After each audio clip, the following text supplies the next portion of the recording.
तर स्वागत आहे तुमचं माझ्या नवीन आजच्या ब्लॉगमध्ये. तर मी आज हळदी-कुंकवाचा कार्यक्रम ठेवलेला होता. सगळ्या मैत्रिणीही आल्या होत्या माझ्या. मैत्रिणी आल्या आणि चहा वगैरे केला मैत्रिणींना. तसं तर आम्हाला लई वेळ सोबत थांबायला नाही चालत, कारण की आम्ही कामानिमित्तच भेटतो आणि कामानिमित्तच हे करतो.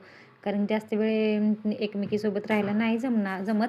त्यामुळं मी स्पेशली कार्यक्रम ठेवला होता हळदी-कुंकवाचा.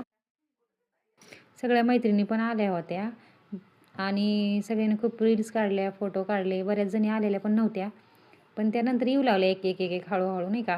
पण सगळ्यांसोबत रील काढली, सगळ्यांसोबत फोटो पण काढले आणि असं एकमेकीसोबत भेटल्यानं खूप आनंद होतो आणि खूप उत्साह पण वाढतो नाही का, मैत्रिणीसोबत. आणि मैत्रिणी त्याच्या माझ्या खूप चांगल्या आहेत बरं का आणि म्हणजे खूप समजदार आहेत सगळ्याजणी. आजच्या ब्लॉगमध्ये एवढंच. बाय.